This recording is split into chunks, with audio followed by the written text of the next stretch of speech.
अस्सलाम सॉरी। चलें जी। Last class में हम लोग सेंट्रीफ्यूगल फोर्स तक पहुंच गए थे। जल्दी से रिकैप कर लेते हैं कि लास्ट क्लास में हम लोगों ने क्या डिस्कशन की थी।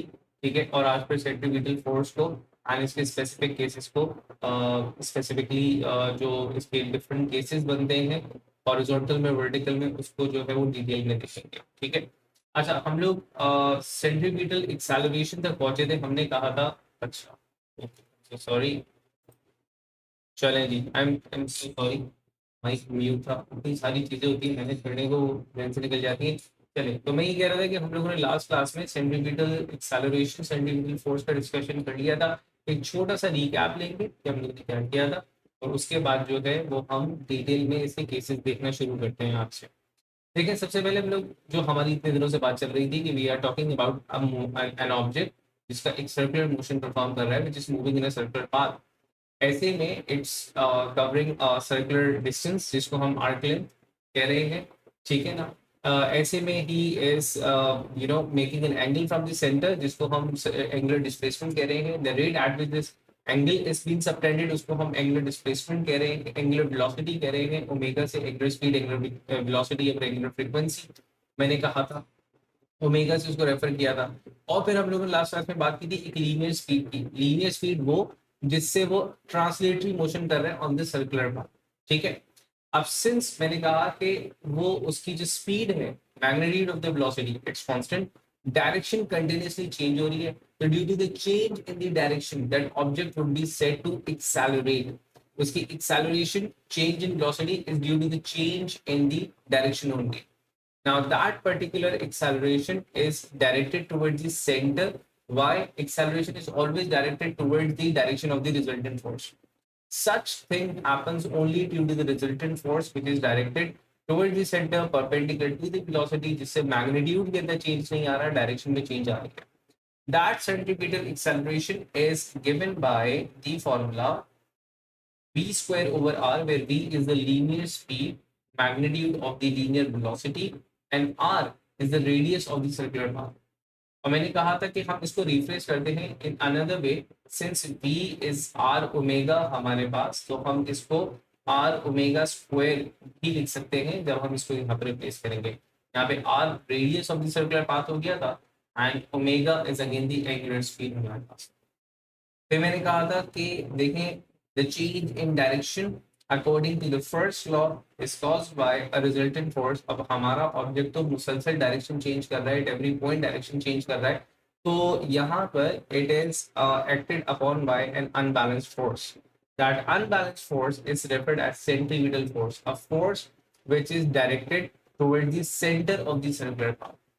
सिंस हमारे पास जो रिजल्टेंट फोर्स का फॉर्मूला है जो हम ओ लेवल से पढ़ते हुए आ रहे हैं, वो F equals to M A है। तो अगर मैं सेंट्रीपिटल फोर्स की बात करूंगा तो मेरे पास एक्सेलरेशन भी सेंट्रीपिटल एक्सेलरेशन ही कंसिडर की जाएगी।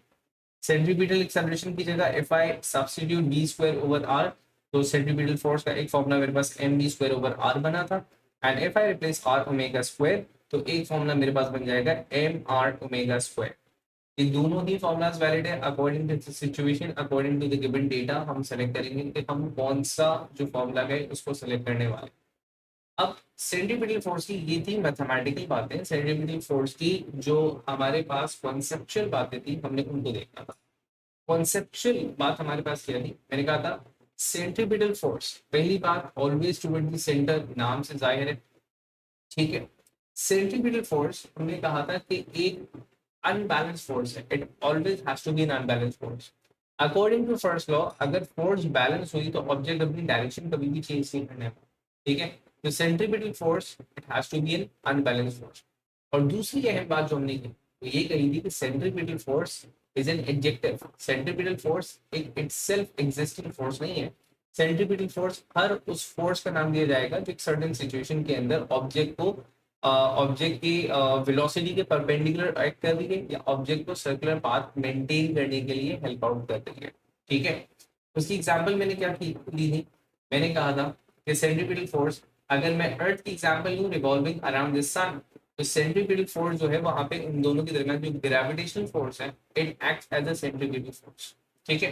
If I talk about electron revolving around a nucleus, तो वहां पे जो इलेक्ट्रोस्टैटिक फोर्स है between the positive and the negative charge, वो आपके पास it's as a centripetal force. Again मैंने कहा अगर मैं एक एग्जांपल लूं स्टोन की, जिसको मैं पत्थर बांध करके ऐसे घुमाना शुरू कर दूं, ठीक है, हॉरिजॉन्टल सर्कल के अंदर, तो वहां पे जो टेंशन होगी in the string, it acts as a centripetal force. ठीक है, सेंट्रीपिटल फोर्स के बारे में एक अहम बात मैंने यहाँ लिखी है और मैंने इसको हाईलाइट भी किया था कि देखिए सेंट्रीपिटल फोर्स एक requirement, it is a required value of force. इतनी फोर्स चाहिए तो ऑब्जेक्ट सर्कुलर पाथ में घूमेगा। अगर ये सारी वैल्यू, ये सारी forces, gravitational force, electrostatic force, tension force, let's say these forces by magnitude are not sufficient enough कि ये रिक्वायर्ड सेंट्रीपिटल फोर्स प्रोवाइड कर सकती है, तो ऑब्जेक्ट वहां पर सर्कुलर पाथ से स्नैप आउट हो जाए। एग्जाम्पल, मैं पत्थर लेके घुमा रहा हूँ, लेट्स से कि स्ट्रिंग टूट गई है, अब टेंशन फोर्स चली गई है, गायब हो गई, जीरो है। इन दैट केस जो स्टोन है वो स्नैप आउट होगा। और हमेशा कोई भी चीज जब भी सेंट्रीपिटल फोर्स की अदम मौजूदगी की वजह से, सेंट्रीपिटल फोर्स के गायब होने की वजह से अगर कोई भी ऑब्जेक्ट स्नैप आउट करता है तो वो हमेशा टेंजेंशियल डायरेक्शन में करेगा। द रीजन उसके टेंजेंशियल डायरेक्शन में स्नैप आउट होने का वो ये है कि देखिए for example this was the centripetal, this was the circular path and this, let's say for example कि हमारे पास दिस इज द पोजीशन जहां से वो ऑब्जेक्ट जो है स्नैप आउट हो गया।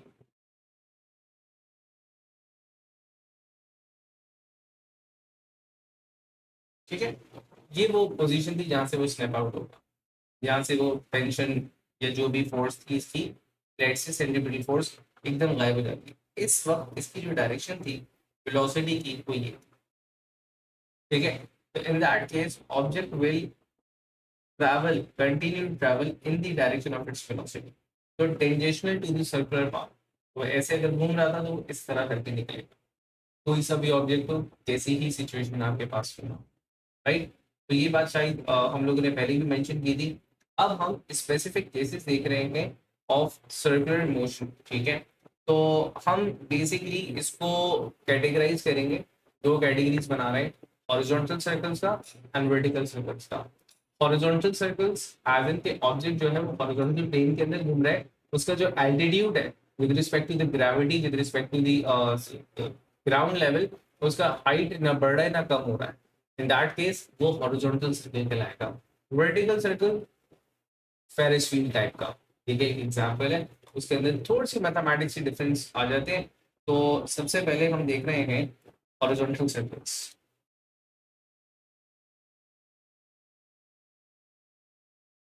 हेडिंग लेंगे आप लोग साथ साथ।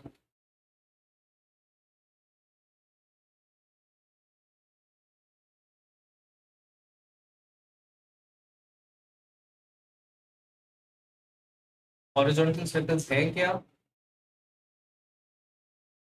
थोड़ा सा इनको डिफाइन कर देते हैं।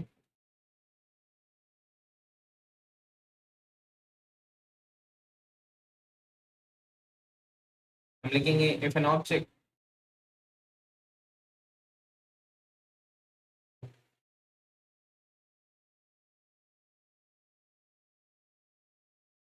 moves in a circular path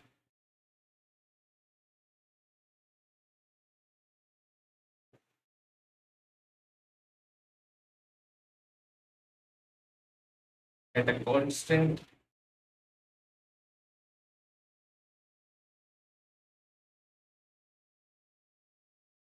height, या फिर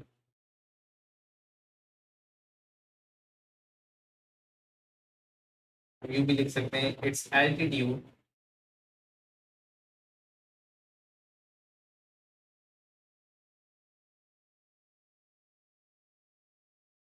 does not changes,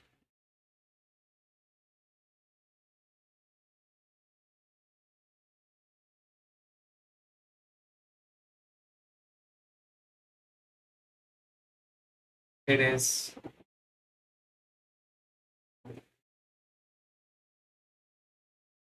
it is said to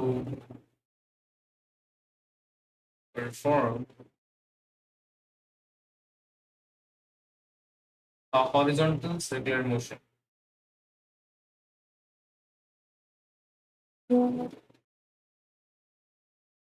In a auto acceptance will be called in a horizontal circular motion.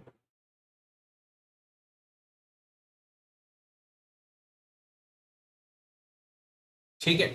अच्छा, अब इसकी एग्जांपल्स बड़ी सारी आ सकती हैं। ठीक है, इसकी एग्जांपल्स में सबसे पहले हम स्टोन टाइड की बात कर सकते हैं। ठीक है, तो पहली एग्जांपल डायरेक्टली मैं कॉनिकल पेंडुलम की ले रहा हूँ। इसकी बहुत सारी एग्जाम्पल क्वेश्चंस बनेंगे इसके ऊपर। ठीक है ना।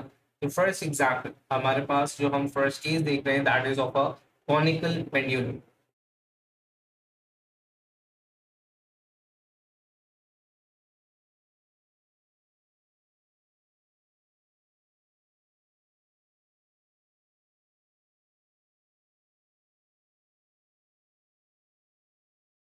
ठीक है जी।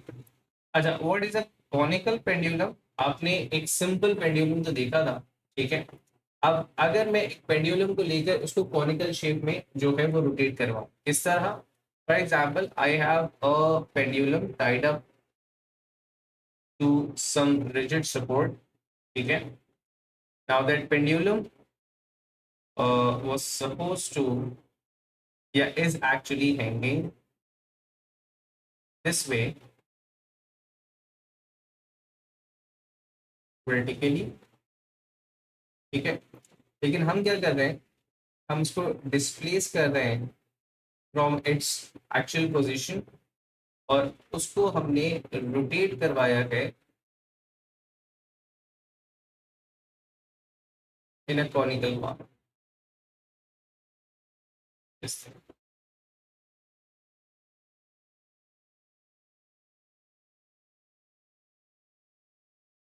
ठीक है, तो यहाँ पर आपके पास ये लेट से वो ऑब्जेक्ट था। ठीक है, and this object is rotating in a conical circle को जिस तरह से। ठीक है, तो सिंपल पेंडुलम था, उसको मैंने डिस्प्लेस किया एंड वर्टिकली थ्रो किया।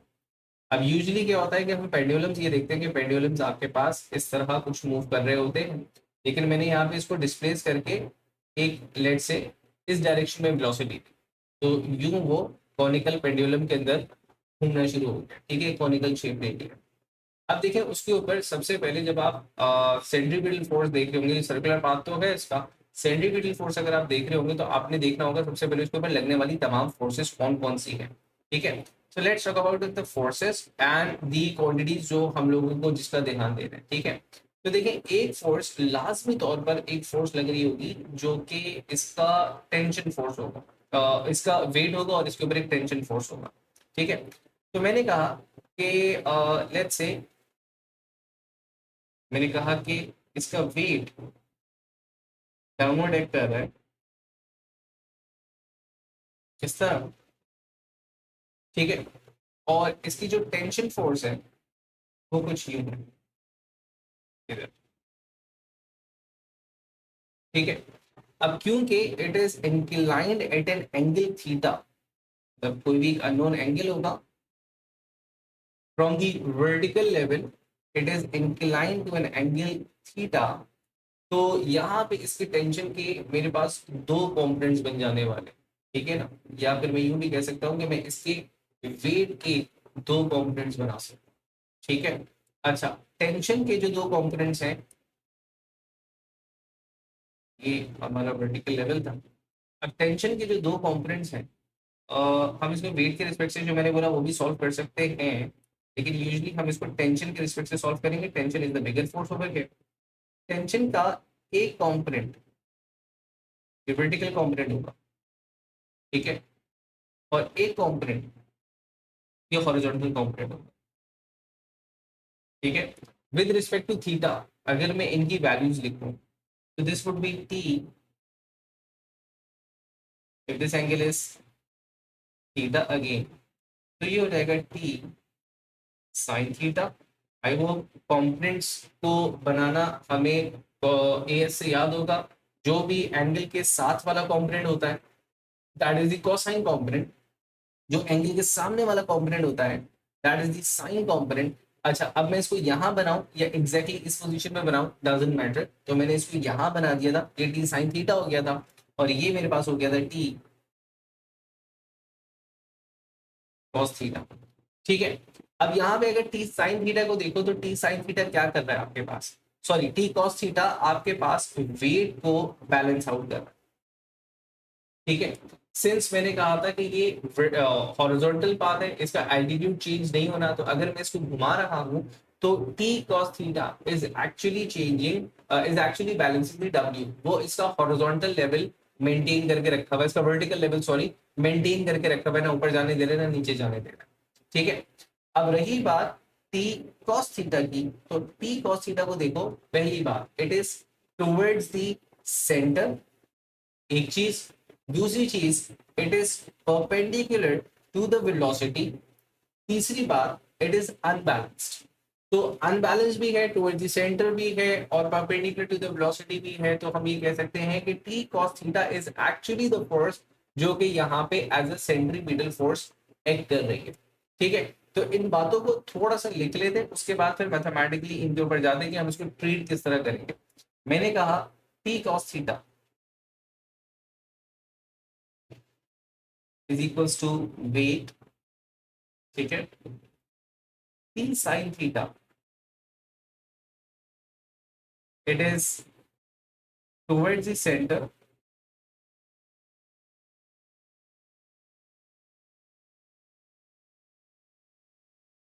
ठीक है, it is perpendicular to velocity,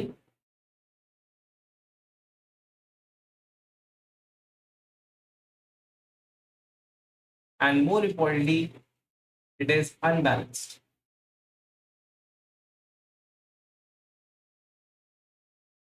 ठीक है, तो मैं ये कहूंगा कि T cos theta, sorry T sin theta provides required centripetal force। Required centripetal force आपके पास टी cos थीटा से मिल रहा है, तो हम इसको लिखेंगे टी cos थीटा। अब जो सेंट्रीपिटल फोर्स का फॉर्मूला है, मैं टी cos थीटा को इक्वेट कर सकता हूं M we square over R से, और मैं इसको इक्वेट कर सकता हूं एम आर ओमेगा स्क्वायर से।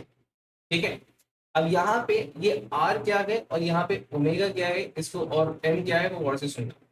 देखो आपके पास एम तो इस ऑब्जेक्ट का मास हो जाएगा, ठीक है, this is basically the M mass of this object. ठीक है, ओमेगा इसका एंगुलर स्पीड हो जाएगा। नाउ द रेडियस, आपके पास ये जो सर्कुलर पाथ है ये इसका रेडियस, ठीक है, ये जो सर्कुलर पाथ आपके पास यहाँ बन रहा है मैंने इसको इधर से मार्क किया हुआ है, ठीक है, ये इसका रेडियस। सही है, बहुत अच्छी जगह पे ये मार्क नहीं हो रहा, रेडियस लग गया, try to change the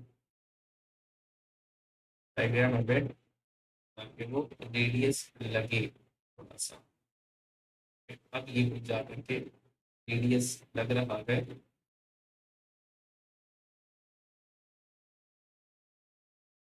this is the radius.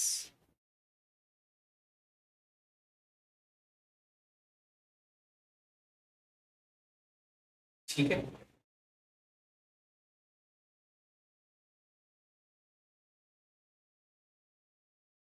This is the radius. चलेंगे, अच्छा अब जैसे मैं कह रहा था कि आपके पास centripetal force is always provided by any other force, तो एनी अदर फोर्स में सिर्फ एक फोर्स इंडिपेंडेंटली नहीं हो सकती, किसी भी एक फोर्स का एक स्पेसिफिक कंपोनेंट भी होगा जो as a centripetal force act कर रहा होगा। जैसे इन दिस एग्जांपल हमारे पास tension force completely centripetal force नहीं है, टेंशन फोर्स का सिर्फ एक साइन कंपोनेंट है जो कि आपके पास रिक्वायर्ड सेंट्रीपिटल फोर्स एक्ट कर रहा है। ठीक है, अच्छा अब मेरी बात ये है कि अगर रिक्वायरमेंट चेंज हो जाए, अब रिक्वायरमेंट किस तरह चेंज होगी वो गौर से देखें। व्हाट इफ, ये मैथमेटिक्स सामने रखते, if I increase the rotation what would happen, देखिए if I increase the rotation, तो यहाँ पे आपके पास जो रिक्वायर्ड सेंट्रीपिटल फोर्स है वो इंक्रीज हो जाएगी according to the formula M B square over R. मैं लीनियर स्पीड बढ़ा, आपके पास रिक्वायर्ड सेंट्रीपिटल फोर्स बढ़ जाएगी। अब ये रिक्वायरमेंट कौन फुलफिल कर रहा है, यहाँ पे टेंशन और साइन थीटा। अब आपके पास दो ऑप्शंस हैं, यहाँ पे दो वेरिएबल्स हैं, एक टेंशन और एक थीटा। या तो आप ये बोलो कि थीटा कांस्टेंट रहा, टेंशन इन द स्ट्रिंग बढ़ गई है। थीटा को कांस्टेंट रखना या टेंशन को कांस्टेंट रखना वो आपके हाथ में नहीं है, ठीक है। लेट्स से कि जो वायर है, जो स्ट्रिंग था, वो अपनी एक स्पेसिफिक मैक्सिमम टेंशन के ऊपर मौजूद है, दिस डजंट चेंजेस। तो अल्टीमेटली आपके पास साइन थीटा इंक्रीज हो रहा है। साइन थीटा इंक्रीज होने का मतलब ये है कि आपके पास sine theta is proportional to the angle theta.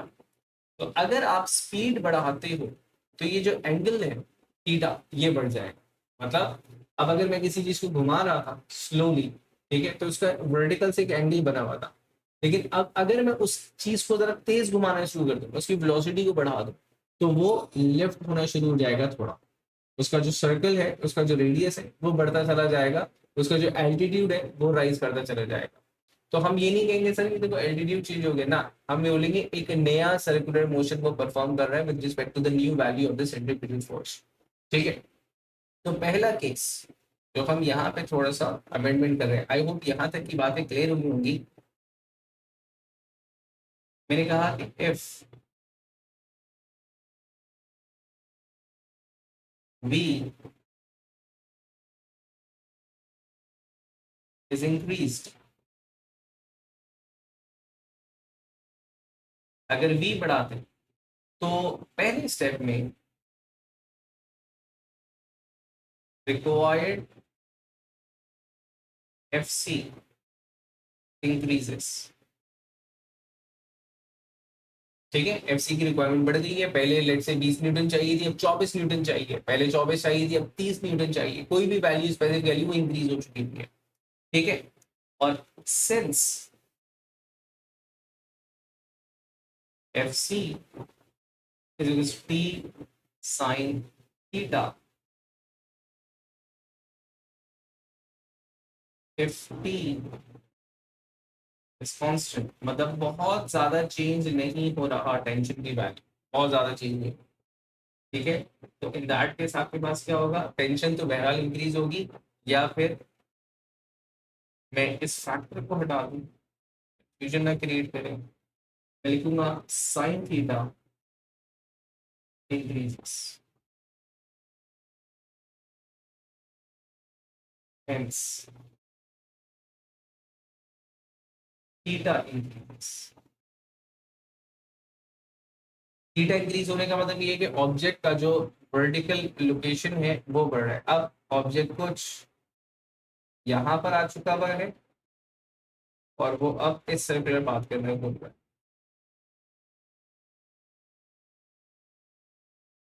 ठीक है। एंड वाइस वर्सा कि अगर मैं इस v को डिक्रीज करूंगा तो ये एंगल थोड़ा सा कम हो जाएगा एंड ये एक छोटे सर्कुलर पाथ में, और इसका ग्राउंड लेवल भी जो है वो, और वर्टिकल लेवल भी जो है वो डिक्रीज हो जाएगा आपके पास, ठीक है ना। व्हाट इफ मैं इसकी एंगुलर स्पीड बढ़ा, ठीक है। अगर मैं इसकी एंगुलर स्पीड बढ़ाता हूँ तो अगेन मेरे पास क्या है, मेरे पास required value of centripetal force ये बढ़ जाएगी, ठीक है। टेंशन इंक्रीज होगी, साइन थीटा मेरे पास क्या हो जाएगा, इंक्रीज हो जाएगा, एंगल मेरे पास बढ़ जाएगा, ठीक है। चले जी, ये आपने हो सकता है स्विंग्स वगैरह के अंदर वो जो अम्यूजमेंट पार्क के अंदर होते हैं, ठीक है।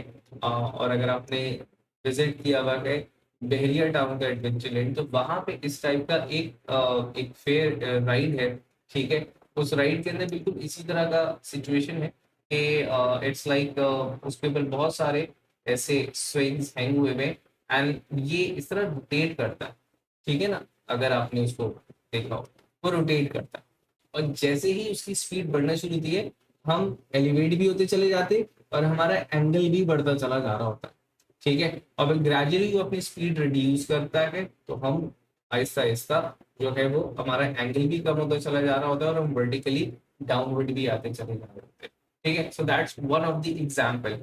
अगर यहाँ पे लेट्स से लेट्स से अगर यहाँ पे tension is not enough to fulfil these two requirements, ये ऑब्जेक्ट स्नैप आउट हो जाए, ठीक है ना। लेकिन उसके लिए it has to go towards 90 degree, पहले तो वो मैक्सिमम होगा एंड उसके बाद जाएगा, दैट समथिंग डिफरेंट जो हम डिफरेंट केस में पढ़ेंगे, बेसिक केसेस पढ़ना है। एक और एग्जांपल कॉनिक हॉरिजॉन्टल क्या कहते हैं सर्कल की is an aeroplane taking a turn. तो एक सेकेंड एग्जाम्पल की तरफ जा रहे हैं।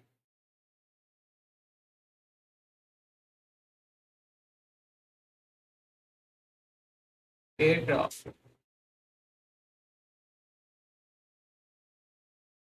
Taking a turn.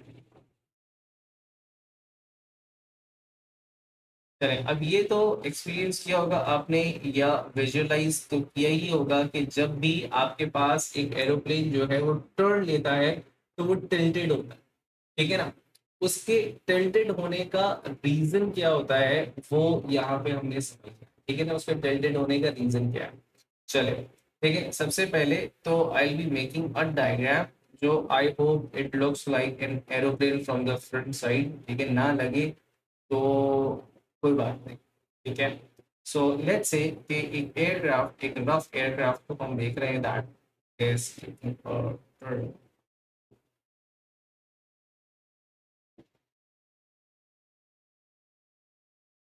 I hope it looks like an aircraft.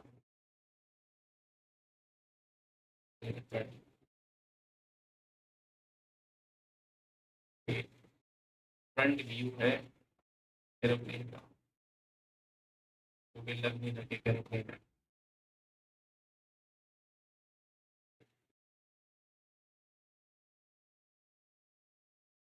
Yeah.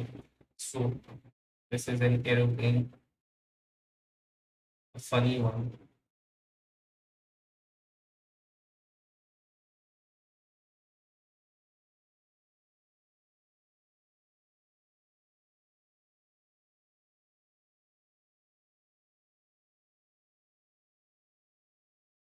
अच्छा, अब इस एरोप्लेन की जैसा भी एरोप्लेन है हमारे पास, इसकी फोर्सेस को विजुलाइज करेगा जब ये ट्रैवल कर रहा होता है और जब ये टर्न लेगा तब क्या होगा, ठीक है? अच्छा, जब ये ट्रैवल कर रहा होता है तो इसके ऊपर जो लगने वाली फोर्सेस है वो आपके पास एक होगा इसका वेट जो कि डाउनवर्ड एक्ट कर रहा है, ठीक है। एक इसका वेट है जो कि डाउनवर्ड एक्ट कर रहा है, ठीक। ये इसका वेट हो गया। और एक होगी इसके ऊपर lift force, a force that helps it to balance its weight, जो कि इसको एयरबोर्न रखती है।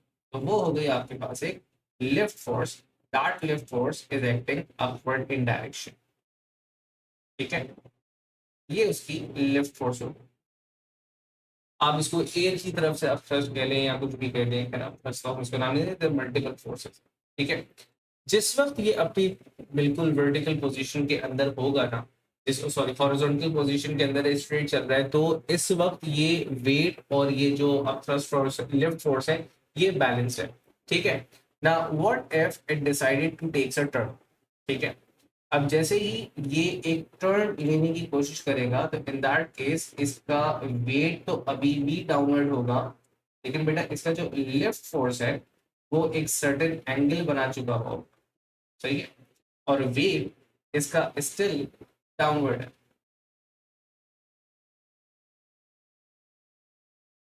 It is still downwards. अब इसके लिफ्ट फोर्स के दो कंपोनेंट्स बनने वाले हैं, ठीक है। लेफ्ट फोर्स के जो दो कंपोनेंट बन रहे हैं वो कंपोनेंट्स क्या है, वर्टिकल के रिस्पेक्ट से मैं देख रहा हूँ। तो देखो, एक कंपोनेंट आपके पास बना लेफ्ट फोर्स का,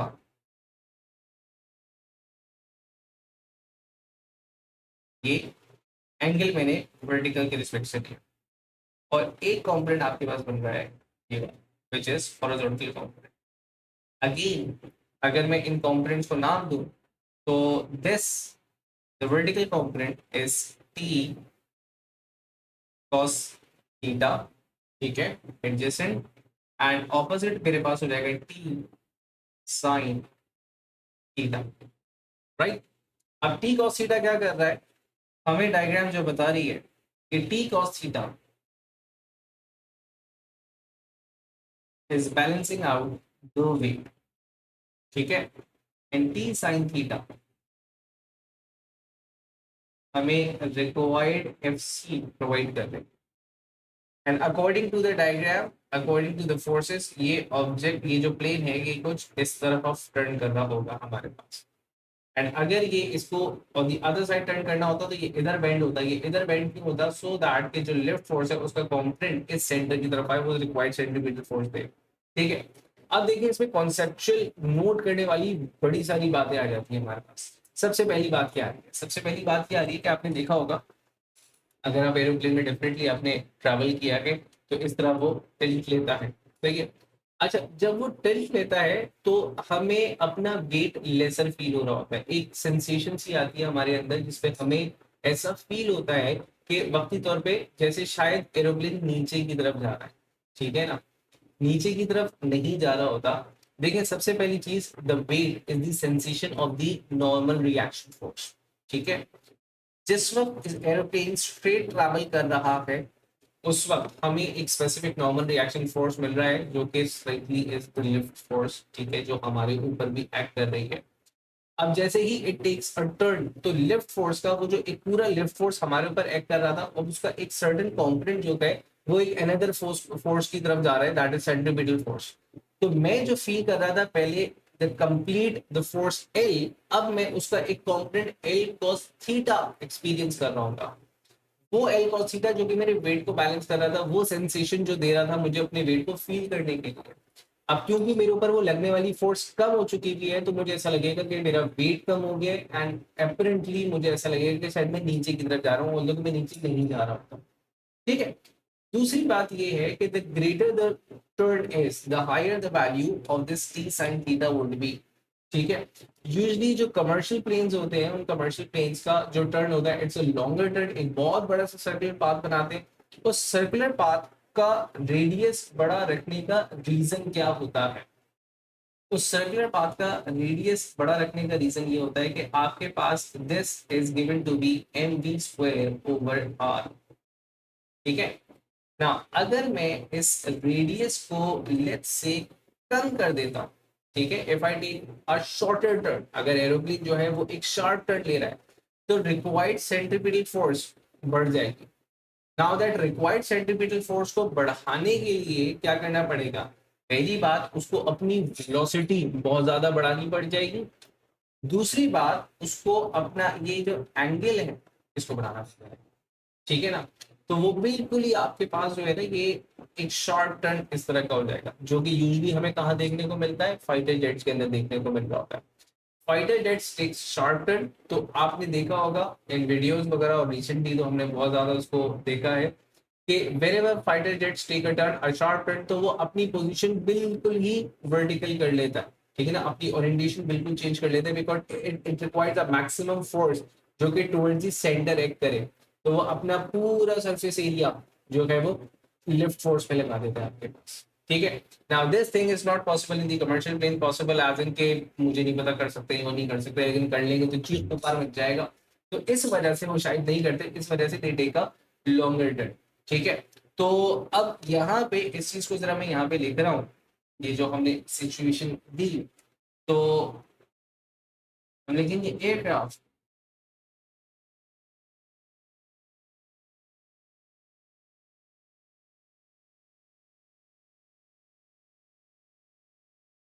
takes turn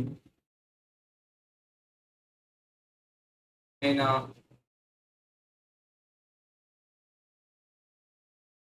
larger larger circular path.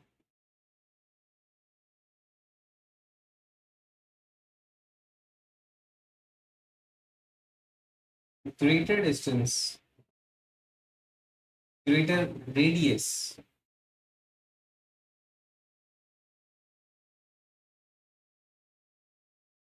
would require lesser FC, hence the lesser angle theta and aircraft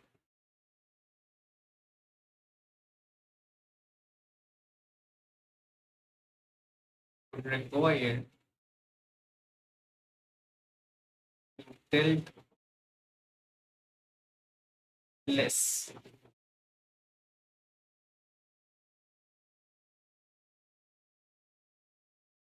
ठीक है, अगर उसको एक शार्प टर्न लेना है तो रिक्वायर्ड एफसी इंक्रीजेस।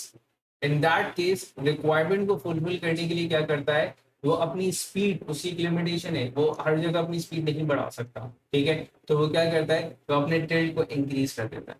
ठीक है, तो ये बात आई डोंट थिंक सो हमें लिखने की जरूरत है, लेकिन ये है कि हम इसके वाइस वर्सा कर सकते हैं कि if it requires a greater turn तो वो ग्रेटर क्या कहते हैं आपके पास टिल्ट भी लेगा, जो कि हमने एयरक्राफ्ट के केसेस में देखा है। और इन दैट केस उनके ऊपर जो रिएक्शन फोर्स है वो भी बहुत ज्यादा बढ़ जाती है। ठीक है ना, and that's a very different debate, हम कभी वक्त मिला तो उसके ऊपर भी बात करेंगे। ठीक है, so this was the second case. एक थर्ड केस देख रहे हैं। ठीक है, वो मजेदार केस है और बिल्कुल इसी तरह का लगता है, दैट इज बैंड ट्रैक्स। ठीक है, band tracks for cars.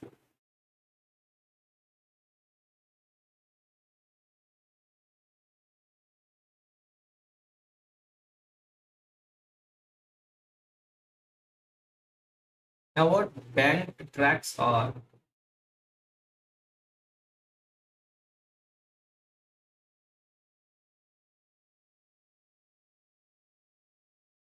Okay, a tire of a car experiences two frictions.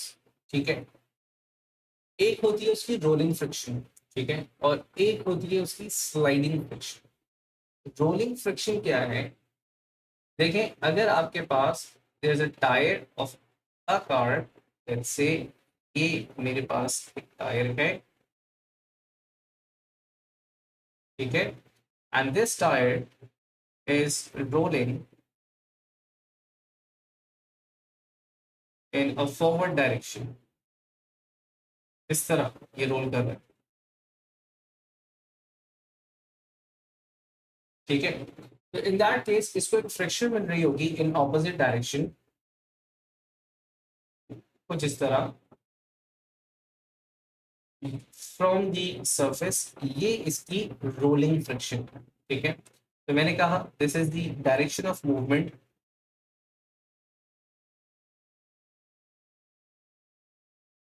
Direction of rotation of the tyre.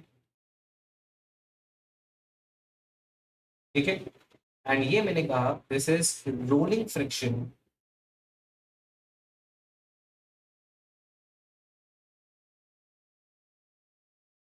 experienced by the tyre.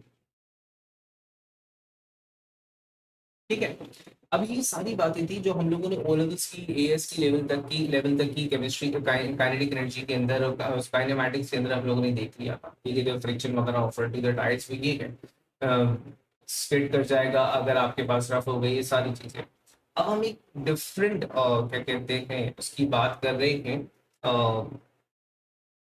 Friction की, that is referred as sliding friction.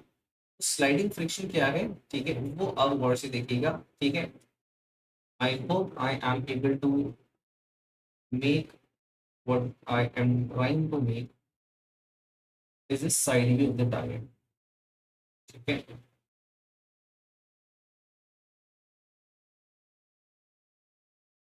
So this is the side view. Please take it as a side view of the tire. Okay. ये हमारे पास एक tyre है and which is rotating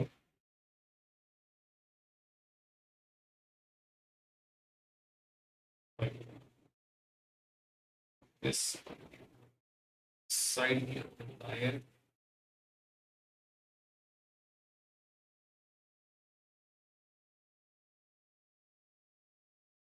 now it more looks like a tire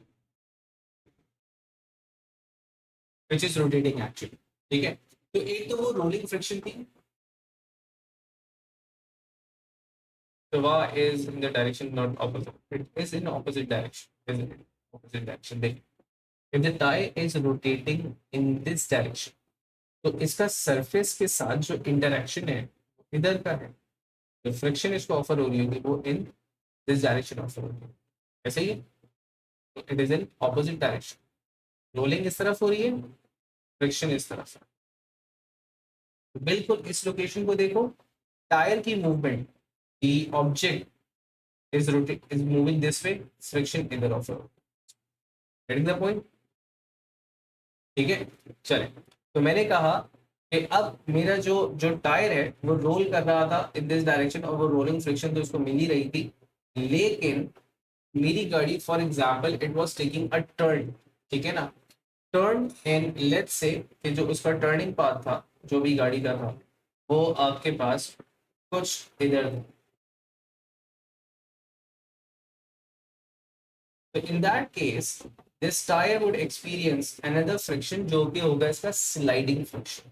ठीक है, वो sliding friction जो इसको skid होने से रोक रहा है, उस स्लाइडिंग फ्रिक्शन की डायरेक्शन क्या होगी? वो स्लाइडिंग फ्रिक्शन लग रहा है इसके सरफेस के ऊपर from the ground, from the road and उसकी डायरेक्शन टुवर्ड द सेंटर है.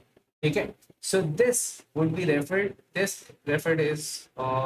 as sliding friction. ये हो गया भाई हमारे पास स्लाइडिंग फ्रिक्शन.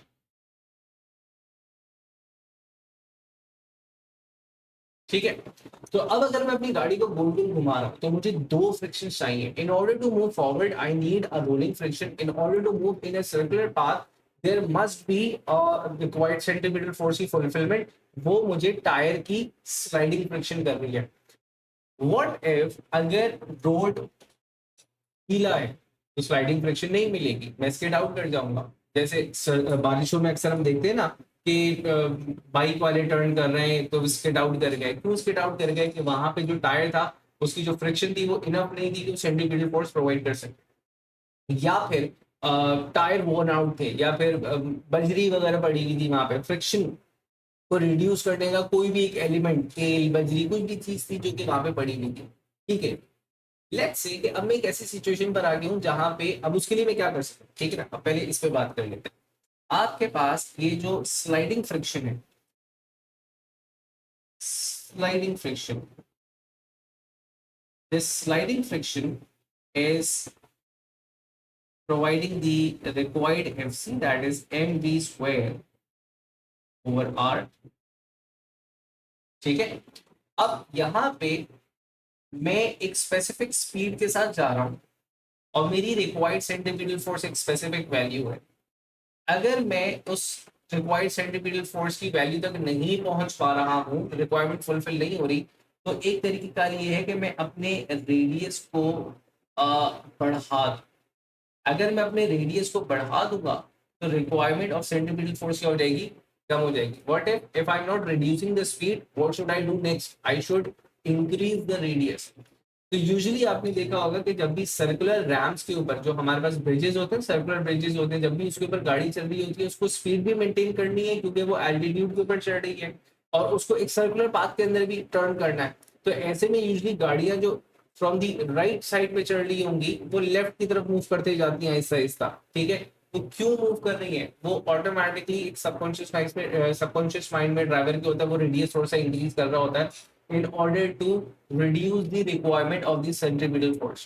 अगर मेरे टायर इसने केपेबल नहीं है कि वो इस इतनी लेवल की स्लाइडिंग फ्रिक्शन दे सके तो या तो मैं अपना रेडियस बढ़ाऊंगा.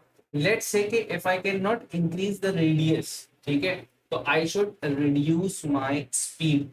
Reducing the speed would reduce the requirement of centripetal force and finally it would lie under the maximum value of sliding friction जो मेरी गाड़ी देती है. If I fail to do so, ना मैं स्पीड कम कर रहा हूँ ना मैं रेडियस बढ़ा रहा हूँ, तो भाई मैं स्किड आउट कर जाऊंगा जैसे यूजुअली हम लोगों ने देखा है. लेकिन कुछ सिचुएशन ऐसी होती है जहां पे रेडियस को बहुत ज्यादा बढ़ाना इज नॉट पॉसिबल, जहां पे स्पीड को बहुत ज्यादा कम करना इज नॉट पॉसिबल. तो इसका मतलब ये है कि स्लाइडिंग फ्रिक्शन, फॉर एग्जांपल किसी एक ऐसी सिचुएशन में मैं आ गया हूँ जहाँ पे sliding friction is now not able to provide the sufficient amount of centripetal force जो कि मुझे चाहिए। कैसा? For example there is a U turn on a highway, for example there is a bridge, वही ओवरटर्न ब्रिज है मेरे पास लेकिन it's at a highway. या फिर for example there is a turn for the rally car racing, ठीक है, जहाँ पे स्पीड कार्स ट्रेवल कर रही है, जहाँ पे स्पीड कार रेस लगा रही है, उनको भी तो टर्न करना होता है, वो स्ट्रेट रोड पे तो नहीं जा रही है, उनको टर्न करना है, उनको भी एक रिक्वायरमेंट चाहिए सेंटीमीटर फोर्स की। वहां पे हम बैंक ट्रैक्स का तस्वीर लेकर के आते हैं। Now what are bank tracks? कि हम अपने ट्रैक्स को, हम अपनी सरफेस को थोड़ा सा टिल्ट कर देंगे।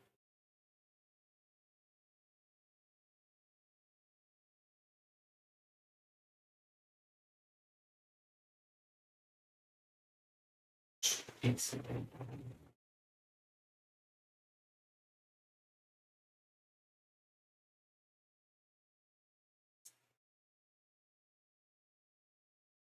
एक सेकंड।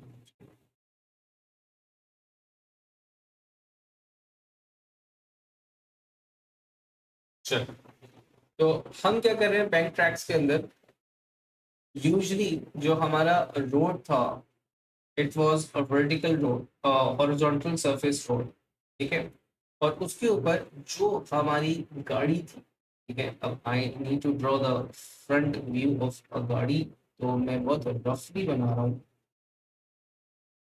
तो कुछ इस टाइप की,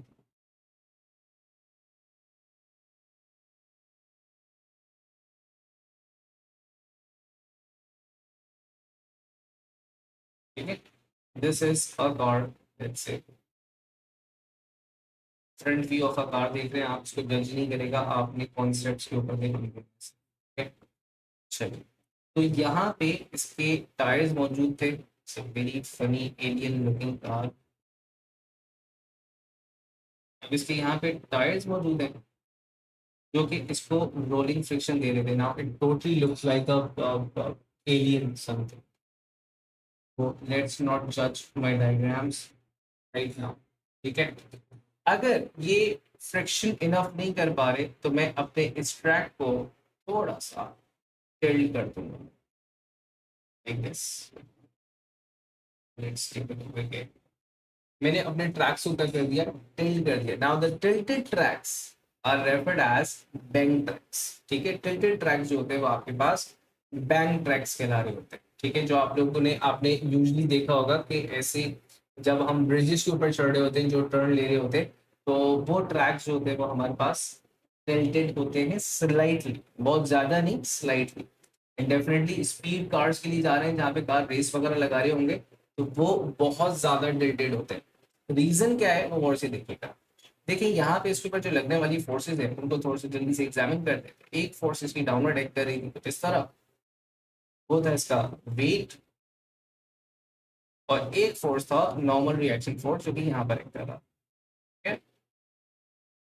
और अगर ये कार टर्न कर रही थी तो sliding friction was the force जो कि रिक्वायर्ड सेंटीमीटर फोर्स थी।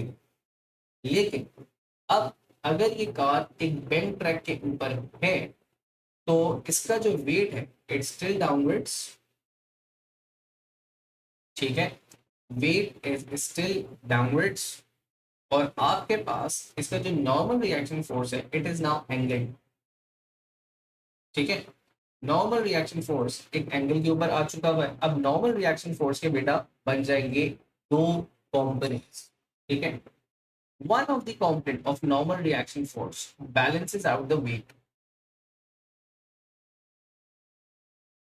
one of the component,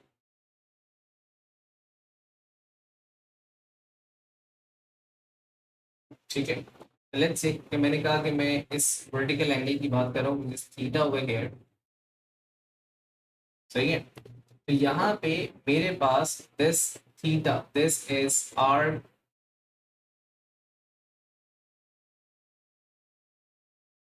cos theta which is balancing the weight, ठीक है, and this is r sin theta which is providing the required centripetal force. ठीक है, अब इस angle को आप किस तरह डिसाइड करेंगे? देखें, आपके पास the required centripetal force is mv square over r. ठीक है, अब जो कंस्ट्रक्शन जोन होते हैं वहां पे लेट से कि मैं मिड सिटी कराची शहर के अंदर जो है वो हम बात कर रहे हैं, वहां पे मुझे एक ऐसा ब्रिज बनाना है जो यू करके टर्न लेगा. ठीक है, तो according to that I don't have enough space कि मैं उसको एक बहुत बड़ा टर्न बनाऊं. मैं रेडियस बहुत ज्यादा नहीं बढ़ा सकता. अगर मैं रेडियस बहुत ज्यादा नहीं बढ़ा सकता तो मैं क्या करूंगा, आई वुड, क्योंकि देखिए एंगल मैं बहुत ज्यादा नहीं रख सकता. आई कुड, मतलब for normal car, commercial cars की अगर मैं बात कर रहा हूँ तो पैसेंजर कार्स के लिए what would be the angle maximum का जो 10-15. ठीक है, तो वहां पे हम स्पीड लिमिट लगाएंगे. ठीक है, जो कि कोई फॉलो नहीं करता, बट स्टिल वहां पे हम एक स्पीड लिमिट लगा रहे होंगे. आपने देखा होगा 30, 35, 25 से 30 के दरमियान वो एक एवरेज मास के लिए एक स्पीड लिमिट लगा रहे होंगे. ठीक है ना, फॉर एग्जाम्पल अगर ऐसा ही एक टर्न मुझे हाईवे के ऊपर लगाना है जहाँ पे आई एम एक्सपेक्टिंग कि जो कार्स आ रही हैं वो minimum the speed 80-90 kilometre per hour पे आ रही होंगी, वो बहुत ज्यादा रिड्यूस नहीं करने वाली. ठीक है, तो इन दैट केस उस रिक्वायरमेंट को फुलफिल करने के लिए, सो दैट मुझे एंगल बहुत ज्यादा ना टिल्ट करना पड़े, मैं क्या करूंगा, मैं रेडियस को बहुत बढ़ा दूंगा. ठीक है, तो हाईवेज के ऊपर अगर ऐसे टर्न आते हैं तो वो बहुत लार्ज टर्न होते हैं, सो दैट वो रिक्वायरमेंट ऑफ सेंट्रीपिटल फोर्स कम होता है. नाउ द थर्ड केस जहां पे स्पीड भी ज्यादा होगी और बहुत ज्यादा बड़ा टर्न नहीं हो सकता, तो अल्टीमेटली वहां पे मुझे बैंकिंग ज्यादा करनी पड़ती है, मुझे एंगल बढ़ाना पड़ता है. और वो कौन सी जगह हो गई है, जहाँ पे ड्रैग रेसिंग्स वगैरह होती हैं जो आपके पास कार्स की. ठीक है, रैली कार्स वगैरह जो होती हैं, they take sharp turns at a very high speed. they cannot reduce the speed, they cannot increase the radius of their turn because of the space. तो वहां पे जो उनका ट्रैक होता है वो काफी ज्यादा बैंक्ड होता है, उस वजह से वो बैंकिंग को इस्तेमाल करके टर्न ले रहे होते हैं. वहां पे स्लाइडिंग फ्रिक्शन की जरूरत नहीं पड़ती, वहां पे उनके अपने नॉर्मल रिएक्शन का एक कॉम्पोनेंट जो होता है वो रिक्वायरमेंट फुलफिल कर रहा. ठीक है, so these were certain simple cases of horizontal motion, horizontal circle, जिसमें से कॉनिकल पेंडुलम हमने एक एग्जांपल देखी, मिलती जुलती एग्जांपल हमने एयरक्राफ्ट की देखी थी, और फिर एक आखिरी में बैंक टैक्सी देखी थी कि वहां पे हमें बैंकिंग क्यों करनी पड़ी होती है, क्योंकि सर्कुलर पाथ की सॉरी रिक्वायरमेंट सेंटीमीटर फोर उसको फुलफिल करना पड़ रहा होता है. ठीक है, चलिए नेक्स्ट क्लास में जो हमारी अपकमिंग क्लास है ऑन ट्यूजडे, नेक्स्ट क्लास के अंदर हम सबसे पहले इसके कुछ क्वेश्चन सॉल्व करेंगे. ठीक है, कुछ मैथमेटिकल क्वेश्चंस देखेंगे from the basic brace from the text books before moving on towards the another concept. ठीक है, तो आप नेक्स्ट क्लास से पहले अब तक जितनी भी चीजें हमने देखी थी उसको रिव्यू लाजमी कीजिएगा from the very first day. जो कुछ देखा था उसको रिव्यू कीजिएगा, इस लेक्चर को लाजमी तौर पर रिव्यू कीजिएगा ताकि हम इसको क्वेश्चंस की तरफ लेके जा सकें. अगली क्लास में मिलते हैं. अल्लाह हाफिज.